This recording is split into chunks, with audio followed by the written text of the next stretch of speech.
এই কে তুমি? কেই ছেলে? জানি না আমি। তুমি আমাকে ভুলে গেছো? কি ভাই সমস্যা কি? এভাবে ডিস্টার্ব করতেছেন কেন? এই ব্রো, তুই শুনছস ঐশীর হাজবেন্ড কি বলছে? ওদের 4 বছরের রিলেশনশিপ। কিভাবে? যেই মেয়েটা তুই অ্যারেস্ট হওয়ার 2 সপ্তাহের মতো অন্য একটা ছেলের বিয়ে করে চলে গেছে, তুই ওরে নিয়ে কেন পড়ে আসছস? কারণ আমি ওকে ভালোবাসি ভাই। কি হয়েছে? আমার মন খারাপ কেন? ওর সাথে তো মজা করতে করতে রিলেশনশিপে চলে গেছিলাম। এদিকে রাফাতের সাথে অলমোস্ট 4 বছরের রিলেশনশিপ। কিছুদিনের মধ্যেই অস্ট্রেলিয়া থেকে চলে আসবে। এর মধ্যেই যদি সুলতানকে না সরাতাম, রাফাত আসলে কি অ্যান্সার দিতাম আমি? সেদিন যখন ঐশীর মুখ থেকে কথাগুলো শুনছিলাম, নিজেকে বিশ্বাস করতে কষ্ট হচ্ছিল। আর ততক্ষণে তোমার জন্য কিছু করারও ছিল না আমার। তুমি তো ভুল মানুষকে ভালোবাসো সুলতান। হ্যালো, কোথায় তুমি? কখন আসবে?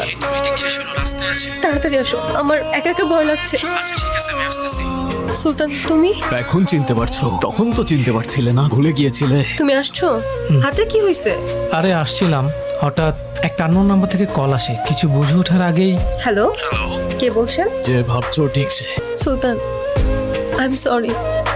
আমি তখন বুঝতে পারছিলাম না কি করব, কিন্তু এখন এসব আতঙ্কে আমি থাকতে পারছি না। তুমি তো আমায় ভালোবাসতে, প্লিজ মাফ করে দাও। কিছু একটা মিসিং মনে হচ্ছে। মিসিং? কি মিসিং? এন্ডিংটা কেমন যেন।